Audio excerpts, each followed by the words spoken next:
Pues la palabra se lee en el nombre del Padre, del Hijo y del Espíritu Santo. Amén.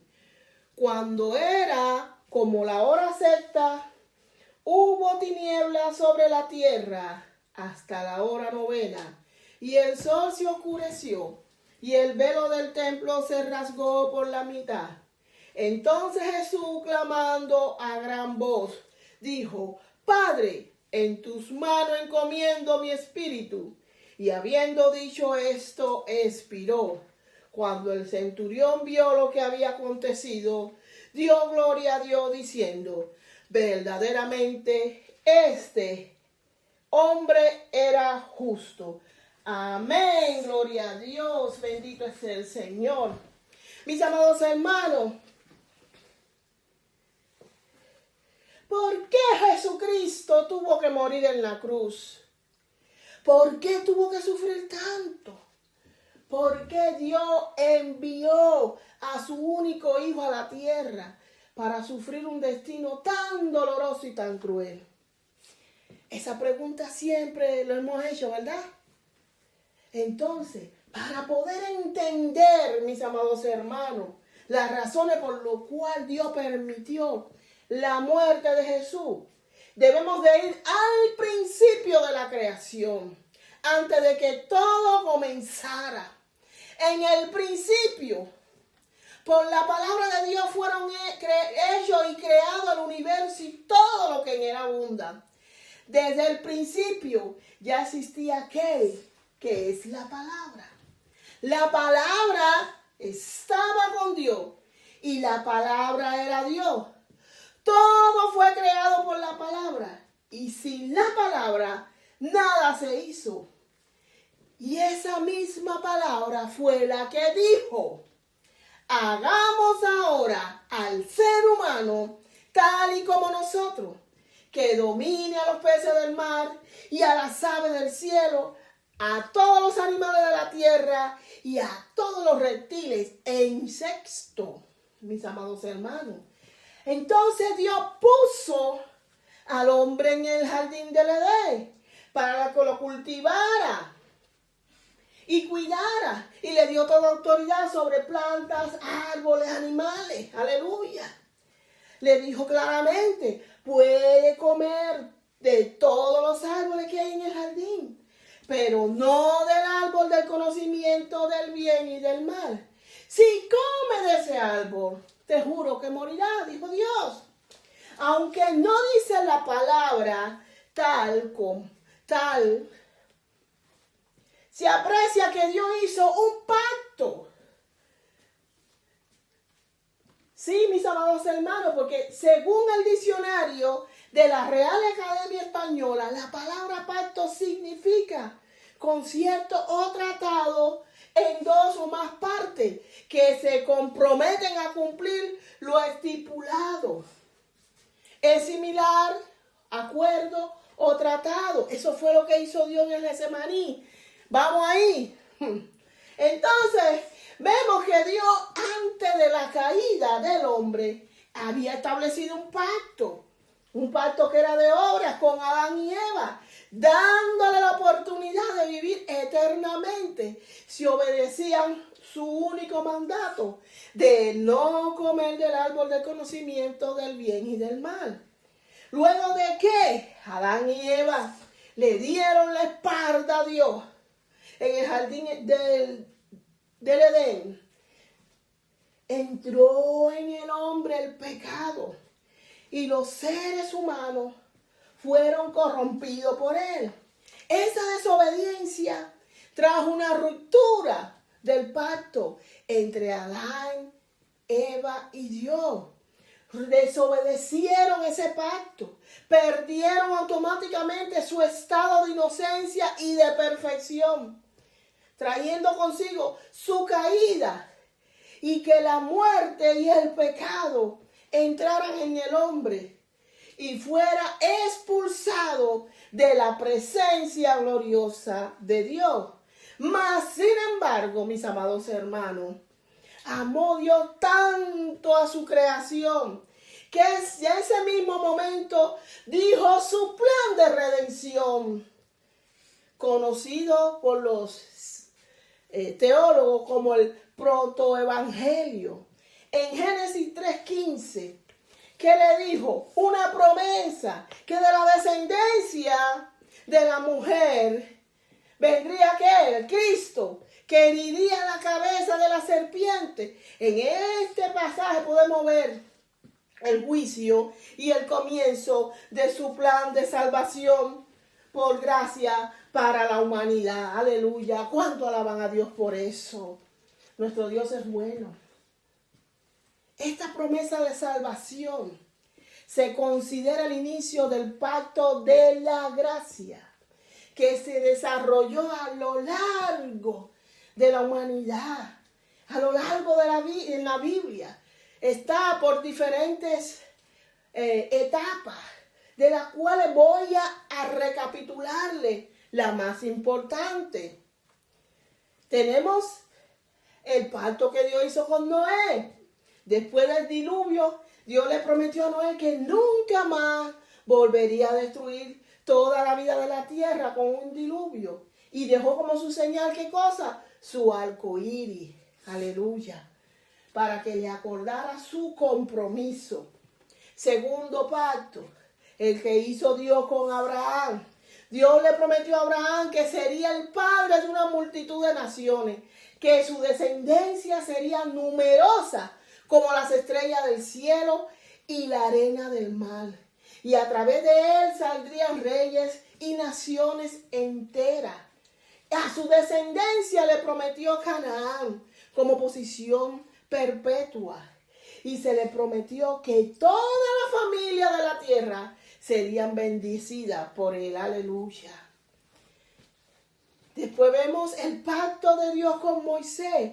Fue otro paso para el plan redentor de Dios. En Éxodo 24, Dios le reveló a Moisés los 10 mandamientos y otras ordenanzas en el monte de Sinaí.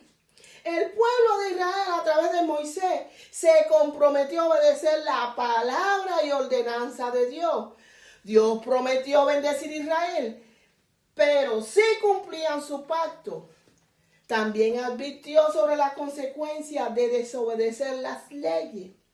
En los tiempos antiguos, el pueblo de Israel seguía un sistema de sacrificio para pagar la deuda por su pecado.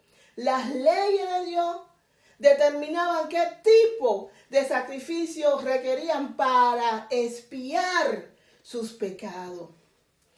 La mayoría de los sacrificios eran animales y debían de ser perfectos y sin mancha. Después vemos el pacto que tuvo Dios con David. Otro plan que seguía el plan de la redención.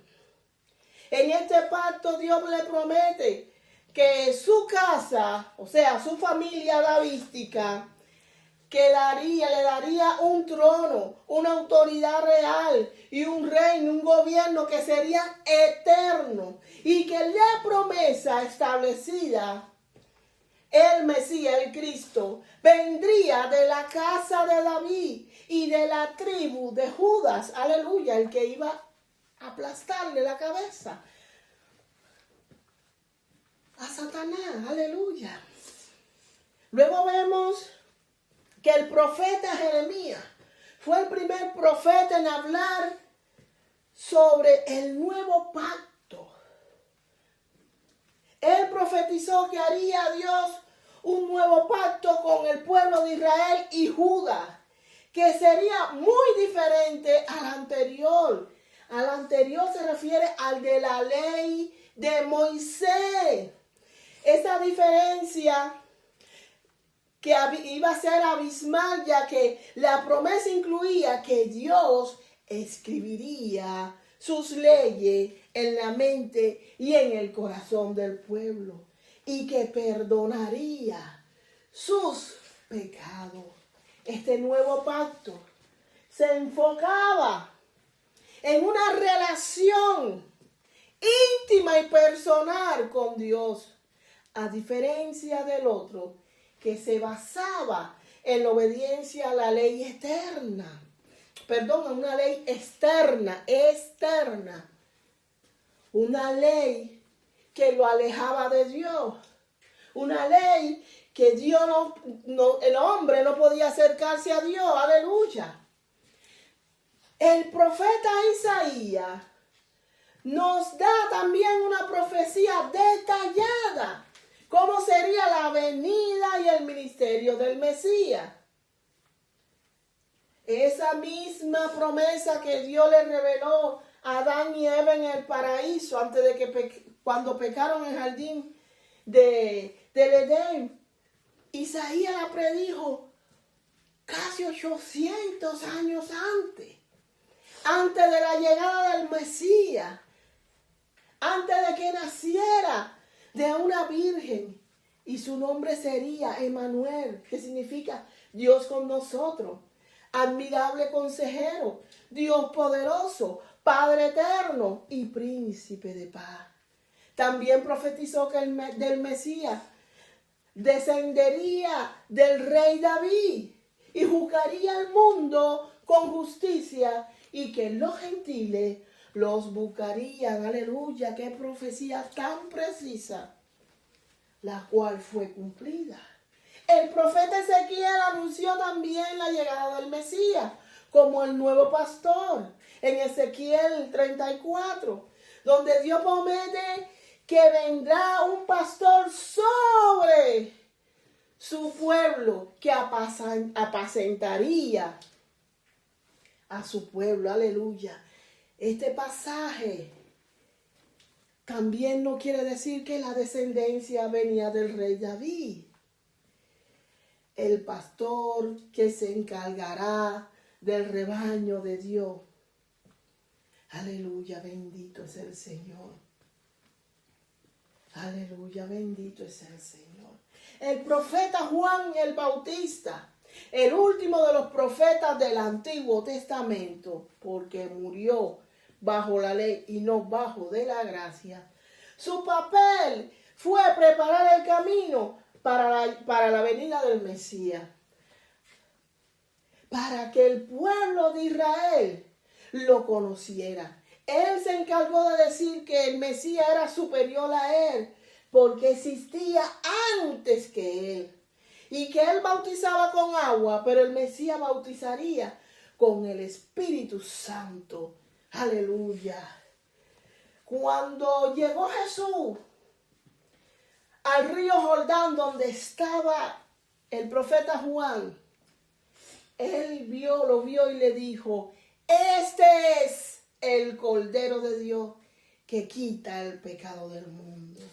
Aleluya, bendito es el Señor. Para entender un poquitico más, según la tradición judía, la Pascua o el Pesaj, también se le conoce así, es una tradición de fiesta muy venerada del judaísmo. Con ella se conmemora la liberación de los antiguos israelitas de la esclavitud egipcia. El cordero para el sacrificio debía de ser macho de 1 año de edad y sin defecto alguno. Ese cordero debía ser sacrificado al atardecer del día 14 del mes Nisan. Bajo el antiguo pacto era necesario el sacrificio de animales para pagar, ¿qué cosa? La deuda, producto del pecado, producto de la caída de ¿quién? De Adán y Eva en el paraíso. ¿Ve cómo todo se conecta? Aleluya. Pero esos sacrificios, mis amados hermanos, no solamente cubrían el pecado. Es como cuando usted pone una cortina para que no se vea, o una sábana para que no se vea el desorden que usted tiene en su cuarto, o en algún lugar que no quiere que la persona que estén ahí, o alguien que vino improviso te vea. Así mismo era esa sangre, solamente cubría. El sacrificio de esos animales no tenía fin. Y los hombres eran más conscientes de su pecado cada día. porque cada día más se alejaban de Dios. Ellos decían, bueno, pues voy a sacrificar el pesa y ya, voilà, se acabó el pecado. Pero no era así, porque el sacrificio de los animales nunca pudo quitar los pecados, porque ese sacrificio no era perfecto. Incluso la Biblia nos dice a través del profeta Isaías, en su capítulo 1, que Dios estaba ya cansado de los sacrificios de los corderos del templo, al igual que de otras ofrendas y celebraciones religiosas, porque las personas seguían cometiendo injusticia. Los sacrificios que el pueblo ofrecía eran superficiales. Lo hacían sin arrepentimiento genuino. No había un cambio real en su comportamiento. Su justicia no venía por la obediencia de Dios ni por el amor a Dios, sino que era un simple ritual vacío, mientras ellos seguían siendo injustos y oprimiendo a los débiles y cometiendo actos violentos y en muchos casos impuros. El sacrificio, para que fuera agradable a Dios, debía de ser puro sin mancha. Debía de venir de la mujer, de la simiente de la mujer, no del hombre. ¿Recuerdan Génesis 3:15? El sacrificio no debía de ser de un animal, sino por un hombre. Por eso tuvo que venir sobre la Virgen el poder del Altísimo, cubrirla con su sombra, para que María, la simiente de Eva, pudiera concebir un niño que fue santo, y se le llamó Hijo de Dios Altísimo. Aleluya. Jesús fue la promesa de Génesis 3:15, que la descendencia de la mujer, el Cristo, que iba a vencer el pecado. La palabra se hizo hombre y vivió entre nosotros. La palabra vino al mundo que él mismo creó, aunque el mundo no lo reconoció, no quiso reconocerlo, y muchos tampoco lo quieren reconocer hoy en día. Jesucristo sufrió en carne propia la profecía que se dijo en Génesis de que él iba a ser herido por la serpiente en el calcañal. Sí, Satanás, al haberle arrebatado el poder de gobernar sobre la tierra al hombre, él pudo influenciar en algunos hombres para que Jesús fuera atado, perseguido y acusado por los líderes religiosos, por lo que tenían que apoyar al pueblo y decir, ese es el Mesías. Pues eso fueron lo que Satanás influyó, porque ellos estaban llenos de codicia, no querían perder su posición, porque al Jesús ser reconocido el rey de Israel y sacerdote del pueblo, ellos perdían su trabajo, perdían su autoridad y tenían que estar bajo del dominio de Jesús. Fueron egoístas. Por eso que Satanás lo usó a su antojo, porque su corazón estaba lleno de odio, de amargura. En su corazón no estaba Dios, ni obedecer los mandamientos de Dios. Aleluya. El adversario se aseguró también de que Jesús fuera traicionado por uno de sus discípulos, que fuera bofeteado, azotado, escupido y luego condenado para ser clavado en la cruz. Aleluya. Allí, con sed, en la tiniebla y abandonado por todo. Las personas influenciadas por nuestro adversario estaban enraizadas, ciegos, creyendo fielmente en el antiguo pacto, el mismo que fue dado a Moisés, el mismo Moisés que una vez dijo que detrás de él venía un profeta como él, a él escuchar. Pero ellos todavía recordaban aquel momento que fue tan glorioso, que la cara de Moisés resplandecía y el resplandor era tan fuerte que los israelitas no podían mirar a la cara de Moisés. Moisés tuvo que cubrirse la cara con un velo, porque los israelitas le cogieron miedo a su rostro resplandeciente. Ese velo que usó Moisés era el mismo velo que Satanás le puso a ellos para que no vieran la luz de Cristo, la luz de la verdad. Ellos cerraron sus mentes.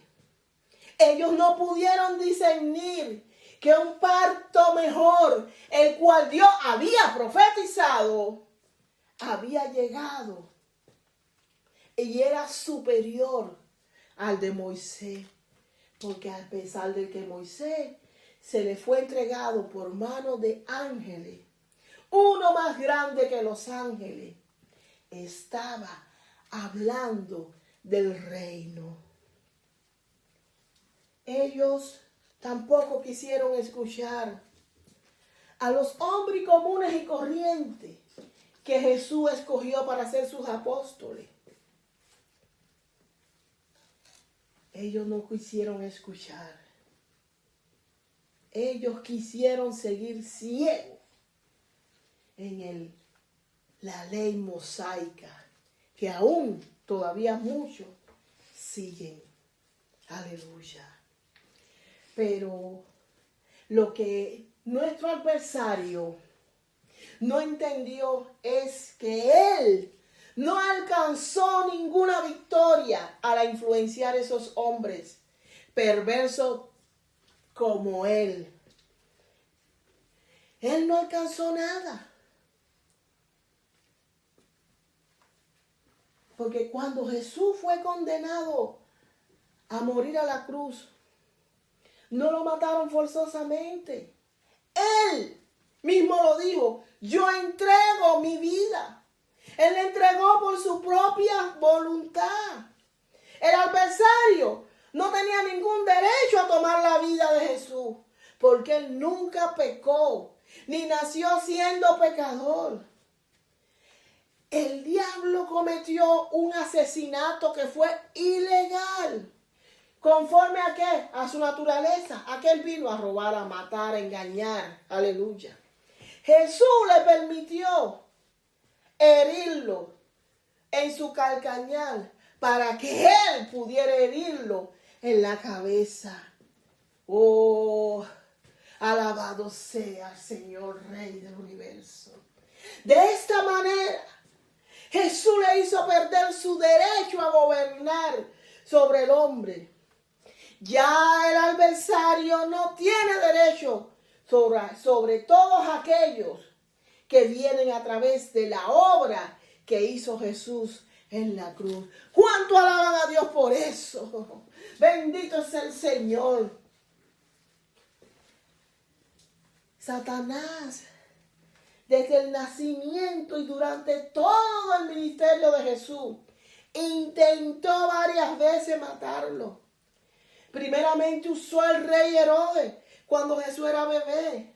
2 veces trató de apedrearlo en el templo a través de los líderes religiosos. A través también de los elementos de la naturaleza, usando el agua y la tormenta, intentándolo ahogar mientras caminaba o dormía en la barca. Ninguno de sus planes funcionó. De seguro que cuando allá en el infierno, en el Sanedrín del infierno, escucharon la sentencia de Jesús, me imagino que debe de haber un gran júbilo júbilo. Seguro que sonaron trompetas, se rieron a carcajadas, lo vencimos. Ya no tendremos a nadie que nos ponga freno, aleluya. Pero lo que ellos no sabían, que la muerte de Jesús en la cruz era el principio de su derrota.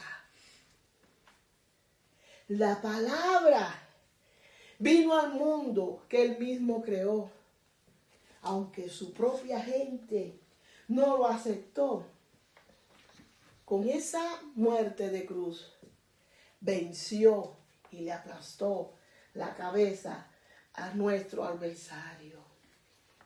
Aunque su gente no lo recibió. Pero nosotros, aleluya, lo que le aceptamos, nosotros, lo que creímos en su sacrificio en la cruz, pues nos dio el derecho de ser hijos de Dios, aleluya, bendito es el Señor. Cuando Jesús fue crucificado, la historia no terminó allí. Al tercer día resucitó de entre los muertos y le aplastó la cabeza a Satanás. Aplastó su poder sobre el pecado y la muerte. Lo venció. Venció al enemigo de la humanidad. Aleluya. Su victoria es eterna. Y esa victoria, Él se la concede a ti y a mí, a todo aquel que cree. Él dice en Juan 16:33, al vencedor le concederé sentarse conmigo en mi trono, como yo también vencí y me senté con mi Padre en su trono. ¿Cuánto anhelan sentarse en el trono de Jesús? Aleluya, bendito es el Señor. Jesús es nuestro único mediador ante Dios. Jesús no es mitad hombre ni mitad Dios. Porque la Biblia nos enseña que Jesús es completamente Dios y completamente hombre. Que una naturaleza humana fue agregada a su naturaleza divina. Y que ambas naturalezas existieron en una persona, Cristo Jesús. El propósito divino para el mundo es que el hombre gobierne en el futuro, no los ángeles. A través de Jesús, el hombre puede recuperar el dominio que fue originalmente destinado para Adán. ¿Cómo podemos ver a Jesús en la actualidad? Pues con los ojos de la fe. Míralo como el que ama a los pecadores y que murió por ellos. Míralo como tu Salvador. Míralo como tu Maestro. Míralo como tu amigo. Míralo como tu sanador. Míralo en tu casa, ahí donde tú estás. Míralo en tu trabajo. Míralo fuera de tu casa. No solo lo mire en la iglesia, en los momentos de adoración. Él siempre estará contigo, porque Él lo prometió. ¿Por qué Jesús tuvo que morir? Porque sobre de Él echaron todos nuestros pecados. A Él fue molido por todas nuestras rebeliones, azotado, golpeado. Sobre Él vino el castigo de nuestra paz, y por su llaga seremos sanados. Solo Jesús podía hacerlo. Solo Él era santo. Solo Él tenía el poder que nuestro adversario nos arrebató en Génesis 3.